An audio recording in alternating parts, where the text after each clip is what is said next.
जय हिंद बच्चों। मैं संतोष कुमार मिश्रा, माध्यमिक शिक्षक, शासकीय high school police line Shahdol Madhya Pradesh. आज की कक्षा में आप सभी का स्वागत करता हूं। आज हम लोग बात करेंगे अध्याय 6 जय प्रक्रम के उत्सर्जन वाले भाग के बारे में। उत्सर्जन क्या है, उत्सर्जन तंत्र में कौन कौन से अंग होते हैं, किस तरह से क्रियाविधि होती है, इन सब चीजों के बारे में आज हम बात करेंगे और इससे संबंधित जो महत्वपूर्ण प्रश्नोत्तर आपके पाठ्य पुस्तक में दिए गए हैं उनके बारे में भी बात करेंगे। तो चलिए शुरू करते हैं आज की कक्षा। सबसे पहले मानव उत्सर्जन तंत्र का वर्णन कीजिए। सबसे पहला क्वेश्चन, मानव उत्सर्जन तंत्र का वर्णन करना है। तो यदि इस तरह से प्रश्न आता है तो सबसे पहले तो आपको एक नामांकित चित्र बनाना होगा, नामांकित चित्र के साथ ही वर्णन करना है। तो ये है इसका नामांकित चित्र। अब नामांकित चित्र में आप देखेंगे तो मानव उत्सर्जन तंत्र के 4 मुख्य भाग हैं, इनके बारे में हम आपसे बात करेंगे। मानव उत्सर्जन तंत्र के 4 मुख्य भाग हैं।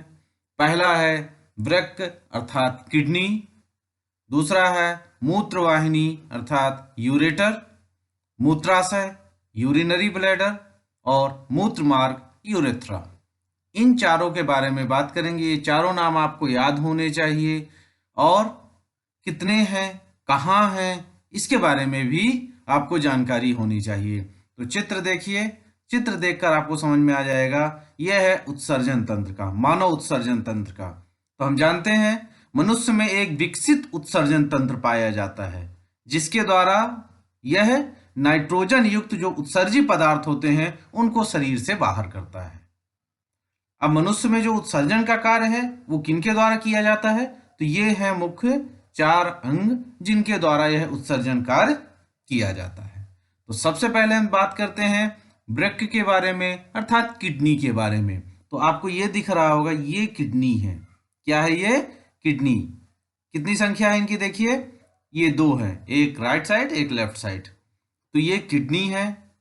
किडनी की संख्या 2 होती है। मनुष्य के एब्डोमिनल कैविटी में यह किडनी पाई जाती है। और इसका आकार कैसा होता है देखिए, आपको दिख रहा होगा, ये सेम के बीच के आकार का होता है। किस आकार का होता है? सेम के बीच का आकार इसका होता है। और ये दोनों किडनी में से देखिए, ये है बाईं किडनी।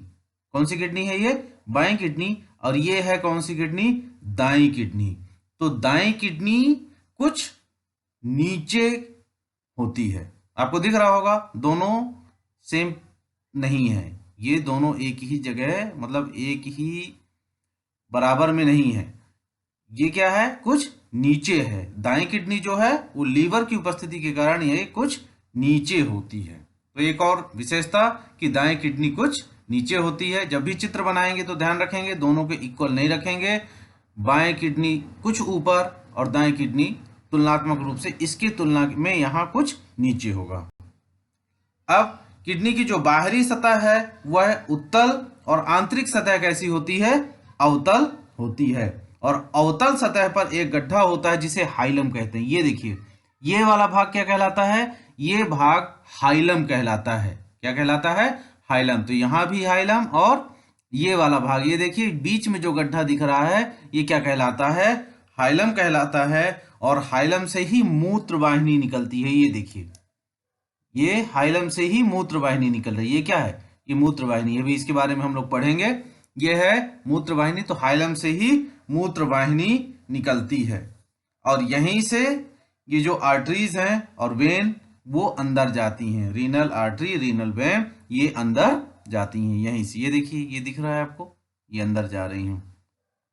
तो ये किडनी है। अब किडनी के बाद दूसरे नंबर पे है मूत्र वाहिनी अर्थात यूरेटर। यूरेटर को देखें तो यूरेटर कहाँ से निकल रहा है? किडनी से ही निकल रहा है। किडनी में, अच्छा एक चीज और, किडनी की जो संरचना होती है, किडनी में नेफ्रॉन पाए जाते हैं। इसकी बात कर लेता हूं पहले। किडनी में नेफ्रॉन पाए जाते हैं जिसकी संरचना के बारे में हम आगे पढ़ेंगे। तो किडनी किडनी किससे मिलकर बना है? यहाँ तो किडनी में मुख्य रूप से नेफ्रॉन पाए जाते हैं और नेफ्रॉन को ही किडनी की कार्यात्मक एवं संरचनात्मक इकाई कहते हैं। ध्यान रखेंगे, नेफ्रॉन को किडनी की कार्यात्मक एवं संरचनात्मक इकाई कहते हैं। नेफ्रॉन कैसे काम करता है, क्या काम करता है, इसके बारे में इसी वीडियो में हम आगे देखेंगे। अब बात करते हैं मूत्रवाहिनी के बारे में। तो मूत्रवाहिनी का काम क्या है, ये देखिए, ये है मूत्रवाहिनी। ये आपको दिख रहा होगा, एक इधर से ये वाले किडनी से और एक इस किडनी से निकल रही है। तो ये दोनों क्या है, ये दोनों मूत्रवाहिनी है। और मूत्रवाहिनी का काम क्या है, मूत्रवाहिनी मूत्र को किडनी से यूरिनरी ब्लैडर अर्थात मूत्राशय में पहुंचाती है। ये देखिए, ये किडनी है, किडनी में मूत्र का निर्माण हुआ। अभी जो मूत्र का निर्माण होगा ये यहां से इस मूत्राशय तक किसके द्वारा, मूत्रवाहिनी के द्वारा पहुंचाया जाता है। मतलब किडनी में जो मूत्र का निर्माण हुआ यह मूत्रवाहिनी के द्वारा मूत्राशय तक पहुंचाया जाता है। मूत्रवाहिनी कितनी होती हैं, देखिए, एक इधर है एक इधर है। तो मूत्रवाहिनी की संख्या 2 है। नाम ही है मूत्रवाहिनी, अर्थात मूत्र को ये क्या करती है, ये यहां से किडनी से कहां लेके आती है, मूत्राशय तक लेकर आती है। संख्या 2। आगे मूत्राशय, मूत्राशय यूरिनरी ब्लैडर। तो प्रत्येक मनुष्य की एब्डोमिनल कैविटी के पिछले भाग में एक छोटी सी ये थैली नुमा रचना पाई जाती है। ये देखिए, ये मूत्राशय है, यूरिनरी ब्लैडर है, ये थैली की जैसी संरचना होती है जिसे हम क्या कहते हैं, मूत्राशय कहते हैं।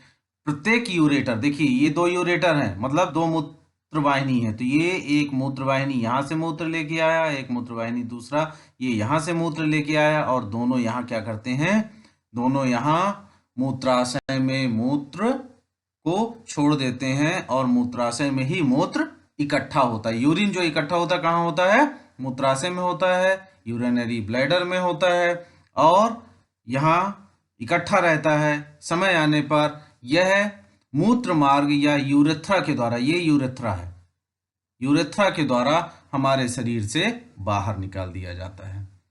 तो इस तरह से ये उत्सर्जन तंत्र है। उत्सर्जन तंत्र में 2 किडनी, 2 मूत्रवाहिनी, 1 मूत्राशय और 1 मूत्र मार्ग पाया जाता है। इन सब के बारे में आपको अपने शब्दों में जितना आपने समझा है इसे आप अपने शब्दों में लिख दीजिए और आपका ये प्रश्न का उत्तर कंप्लीट हो जाएगा।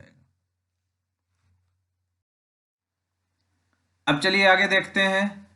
वृक्काणु या नेफ्रॉन की रचना तथा कार्यविधि का वर्णन कीजिए। किसका, नेफ्रॉन की रचना या कार्यविधि का वर्णन करना है। तो नेफ्रॉन की रचना मतलब नेफ्रॉन में क्या क्या पाया जाता है, सबसे पहले इसके बारे में बात करेंगे और उसके बाद बात करेंगे हम इसकी कार्यविधि अर्थात मूत्र निर्माण की कार्यविधि के बारे में। तो सबसे पहले हम देख रहे हैं अब रचना में क्या है, क्या क्या चीजें पाई जाती हैं। वृक्काणु या नेफ्रॉन की संरचना में क्या चीजें होती हैं। तो वृक्काणु की संरचना में मुख्य रूप से 2 भाग हैं। पहला है बोमन संपुट या बोमन कैप्सूल और दूसरा है स्रावी कुंडलित भाग। 2 भागों में इसे बांटा गया है। समझेंगे तो बहुत अच्छे से समझ में आ जाएगा और आप आसानी से इसका डिटेल भी लिख पाएंगे। तो सबसे पहले बात करता हूं मैं आपसे बोमन संपुट के बारे में कि बोमन संपुट क्या है। तो ये देखिए, आपको चित्र दिख रहा होगा, इस चित्र को देखिए, ये जो भाग है आपको ये कप के जैसी जो संरचना दिख रही है, ये देखिएगा, ये जहां एक कर्सर घूम रहा है ये है बोमन संपुट का भाग। तो प्रत्येक नेफ्रॉन का एक सिरा स्वतंत्र व दूसरा एक नली से जुड़ा होता है। ये वाला भाग स्वतंत्र है, ये दूसरा एक नली से जुड़ा होता है। इसका स्वतंत्र सिरा जो है ये ऊपर वाला, ये सिरा कप के जैसी आकृति का होता है। किसके जैसे, कप के जैसे, प्याले के जैसे। इसकी आकृति कैसी होती है, प्याले के जैसे इसकी आकृति होती है, जिसे हम कहते हैं बोमन कैप्सूल। ये देखिएगा, ये कप की जैसी आकृति है, इसे हम क्या कहते हैं, बोमन कैप्सूल कहते हैं। अब बोमन कैप्सूल की कैविटी में, ये बोमन कैप्सूल है, इसकी कैविटी में यहां देखिए जहां कर्सर घूम रहा है, यहां ब्लड वेसल्स का जाल पाया जाता है। क्या पाया जाता है, ये ब्लड वेसल्स का जाल है और ब्लड वेसल्स का जो जाल है उसे हम कहते हैं ग्लोमेरुलस। तो दो नाम आपको पता चल गए। ये जो कप जैसी संरचना है ये बोमन संपुट कहलाता है, और कप जैसी संरचना के अंदर जो ब्लड वेसल्स रक्त वाहिकाएं पाई जाती हैं इसे हम कहते हैं ग्लोमेरुलस।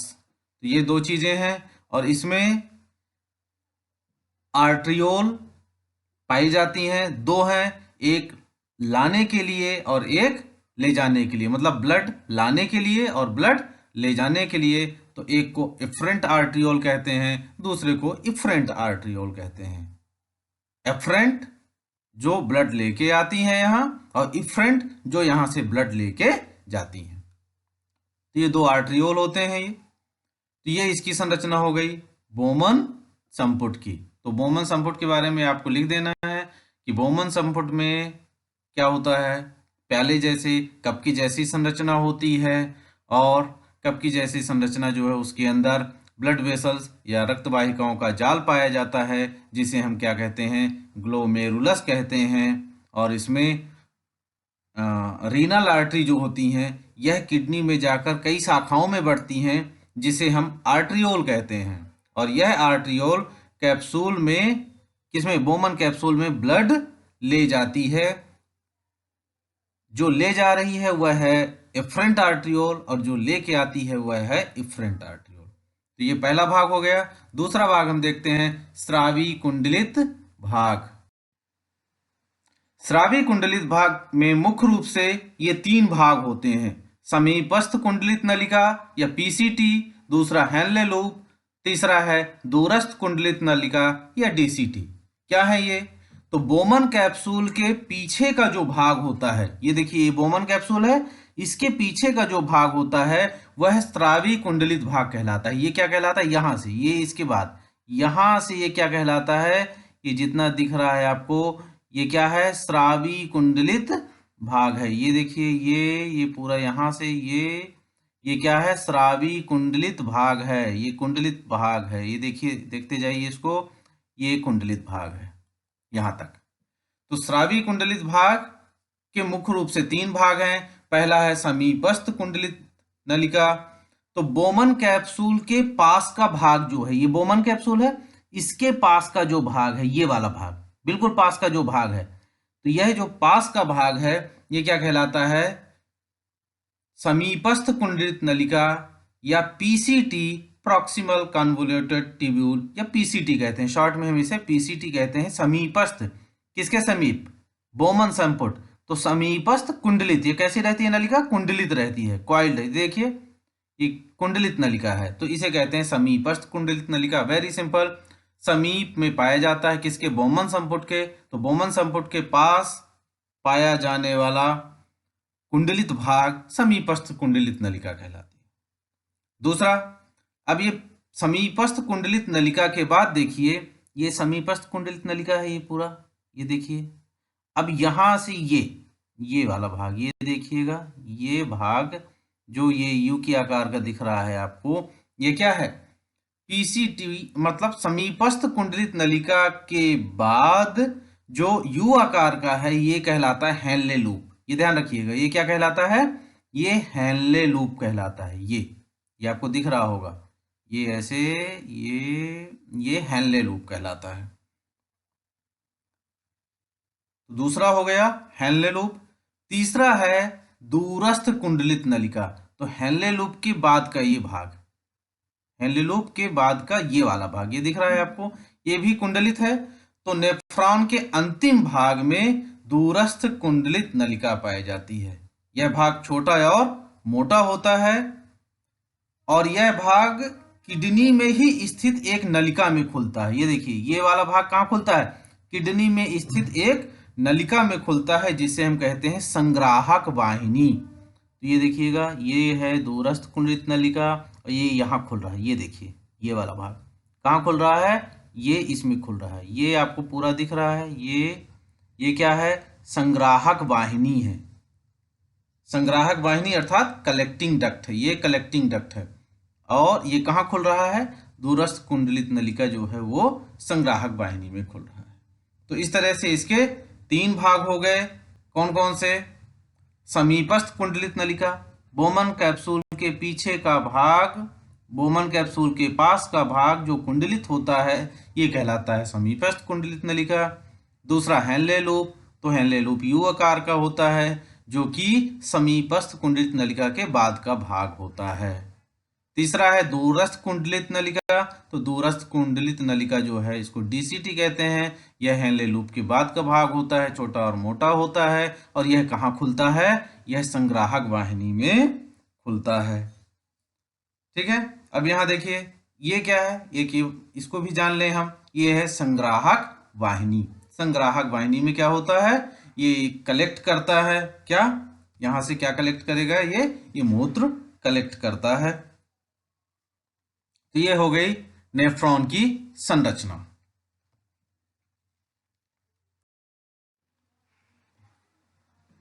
अब आगे बात करते हैं मूत्र निर्माण क्रिया विधि के बारे में।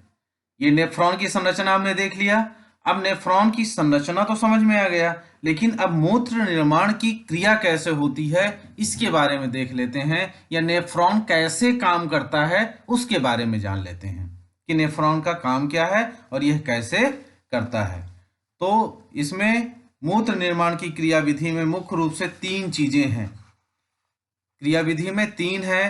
पहला है अति सूक्ष्म छनन, दूसरा है पुनः अवशोषण, और उसके बाद है श्रावण। तो तीनों चीजों को बहुत अच्छे से समझिएगा। यदि आप अच्छे से समझेंगे तो ये कभी आपको नहीं भूलेगा। तो पहला देखते हैं हम अति सूक्ष्म छनन। अति सूक्ष्म छनन कहाँ होता है? तो अति सूक्ष्म छनन यह क्रिया, देखिए दोनों चित्र बनाए हूं, ये वाला भाग इसके बारे में भी हम देख चुके हैं, और ये शॉर्ट में बना हुआ है। आपको इससे बहुत अच्छे से समझ में आ जाएगा कि क्या है। ये देखिएगा, ये क्या है? ये बोमन संपुट का भाग है। ये दिख रहा है आपको? ये कौन सा भाग है? बोमन संपुट का भाग है। ये इसी तरीके से ये है, ये यहाँ देखिए, ये है बोमन संपुट, और ये इस तरीके से होता है। ये डिटेल्ड स्ट्रक्चर ले आए हैं।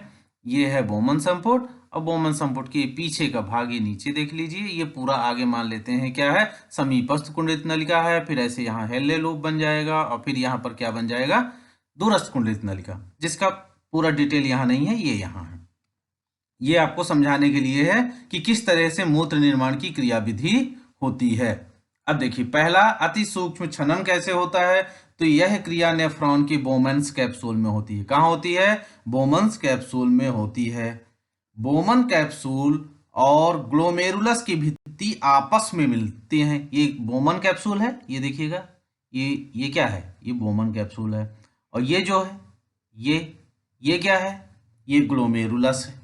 तो बोमन कैप्सूल ये, और ये ग्लोमेरुलस, इन दोनों की भित्ति आपस में मिलकर अर्धपारगम झिल्ली के रूप में कार्य करती हैं।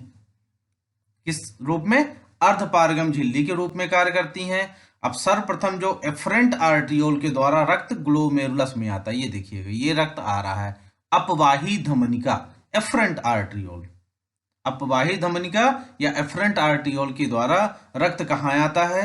रक्त आता है यहाँ ग्लोमेरुलस में। अब यहाँ रक्त का दबाव बढ़ जाता है, जिसके फलस्वरूप छनने की क्रिया इसी उच्च दाब पर होती है। यहाँ दाब बढ़ जाता है, तो ये जो छनने की क्रिया है, रक्त छनने की क्रिया है, वह यहाँ उच्च दाब पर होती है। इस अति सूक्ष्म छनन के कारण, ये यहाँ अति सूक्ष्म छनन की क्रिया हो रही है, इसके कारण ग्लोमेरुलस से रक्त में मिले हुए, देखिए रक्त में मिले हुए जो यूरिया है, यूरिक अम्ल है, कुछ ग्लूकोज लवण है, वह अन्य पदार्थ विसरित होकर कहाँ आ जाते हैं? बोमन कैप्सूल में आ जाते हैं। ध्यान रखिएगा, ग्लोमेरुलस से, ग्लोमेरुलस में क्या है? रक्त है। रक्त में जो चीजें हैं उनमें से कुछ चीजें क्या होती हैं? यूरिया, यूरिक अम्ल, ग्लूकोज, लवण, अन्य पदार्थ, ये विसरित होकर कहाँ आ गए? यहाँ आ गए। अब देखिएगा, यहाँ नहीं है, अब कहाँ आ गए? यहाँ आ गए। ये क्या है? बोमन संपुट। तो ग्लोमेरुलस से छना और कहाँ आ गया? बोमन संपुट में आ गया। और बोमन संपुट में आने के बाद अब देखिएगा क्या होगा?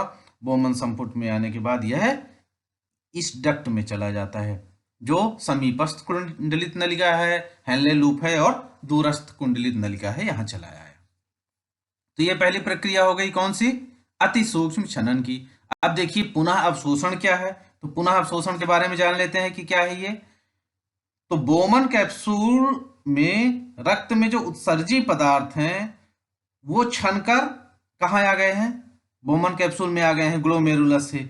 इनमें कुछ जो हैं उपयोगी पदार्थ भी होते हैं, क्या, ग्लूकोज, जल, लवण आदि भी यहाँ आ जाते हैं, जो कि हमारे शरीर के लिए बहुत आवश्यक होते हैं। यहाँ आ गए हैं, ग्लूकोज आ गया, जल, लवण आ गए, बहुत आवश्यक हैं।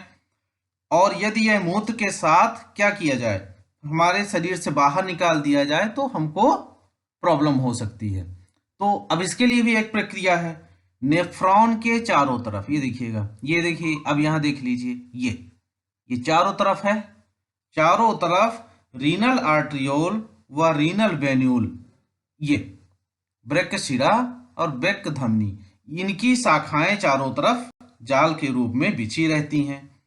जब रक्त से छना हुआ नेफ्रॉन के, ये यहां छन गया है, अब ये यहां से जब गुजरता है, क्या होता है, ये जब यहां से गुजरता है तो नेफ्रॉन की, ध्यान रखेंगे, ये 2 नंबर आपको दिख रहा होगा, तो नेफ्रॉन की जो एपिथेलियल सेल्स हैं वो इन उपयोगी पदार्थों को अवशोषित करके यहाँ ब्लड कैपिलरीज में डाल देती हैं। ये देखिए, ये ब्लड कैपिलरीज में डाल दे, मतलब यहाँ जो उपयोगी पदार्थ छन के आ गया था तो वो यहाँ से कहाँ चला जाता है, ब्लड कैपिलरीज में चला जाता है। यहाँ पर पानी की अधिकांश मात्रा भी अवशोषित कर ली जाती है, जिससे नेफ्रॉन का जो शेष द्रव बचा वह गाढ़ा हो जाता है, जिसे हम मूत्र कहते हैं। क्या कहते हैं, इसे हम मूत्र कहते हैं। और यह मूत्र संग्रहित नलिकाओं से आगे यूरिनरी ब्लैडर में या मूत्राशय में पहुंच जाता है।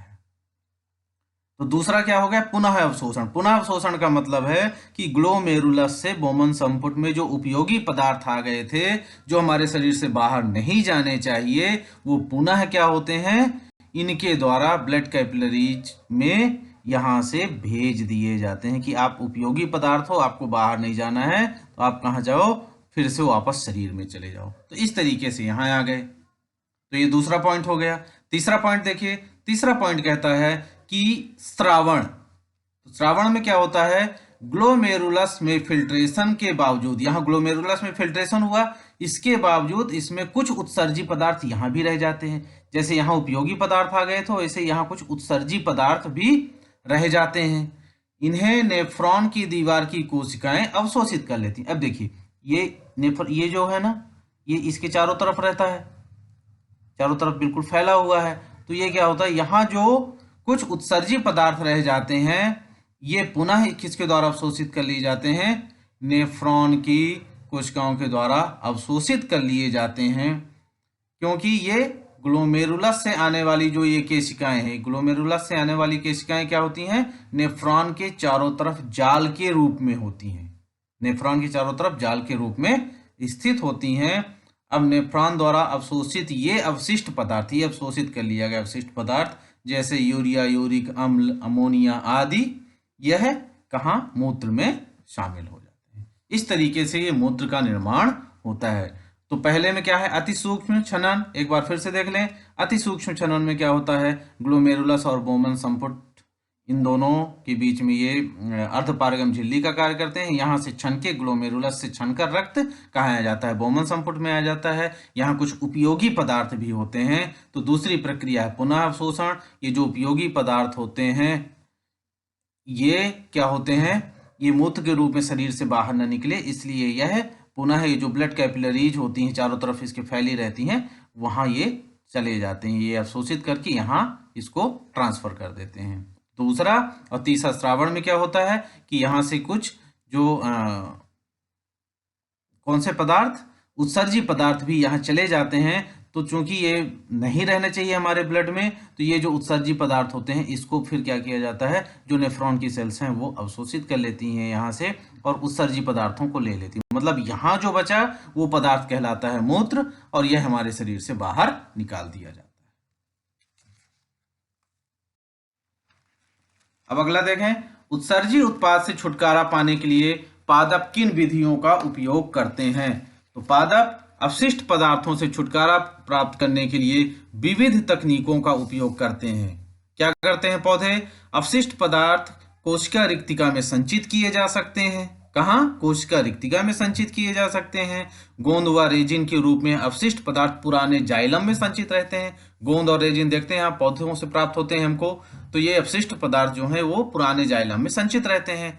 पौधों से गिरने वाली पत्तियों में भी अवशिष्ट उत्पाद संचित रहते हैं। किसमें? पौधों से गिरने वाली पत्तियों में भी अवशिष्ट उत्पाद संचित रहते हैं। और अपने आसपास की मृदा में भी कुछ अवशिष्ट पदार्थों को ये उत्सर्जित करते हैं। तो इस तरीके से पौधे उत्सर्जी उत्पादों से छुटकारा पाते हैं। मूत्र बनने की मात्रा का नियमन किस प्रकार होता है? तो मूत्र बनने की मात्रा का नियमन कैसे होता है? उपलब्ध अतिरिक्त जल की मात्रा एवं उत्सर्जन हेतु प्राप्त विलेय वर्ज्य की मात्रा पर यह निर्भर करता है।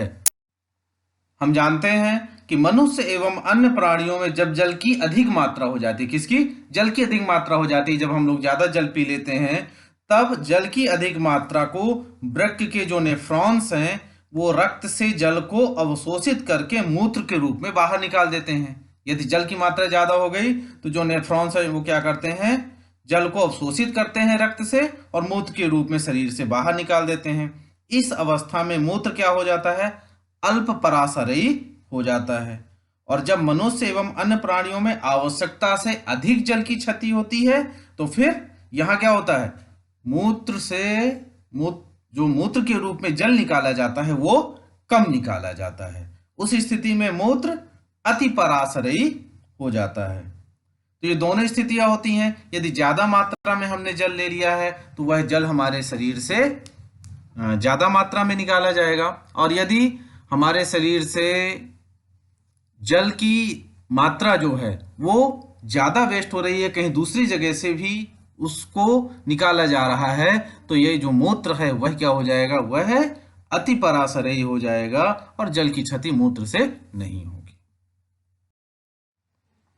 अगला प्रश्न, फुफ्फुस में कूपिकाओं की तथा वृक्क में नेफ्रॉन की रचना तथा कार्यविधि की क्रियाविधि की तुलना कीजिए।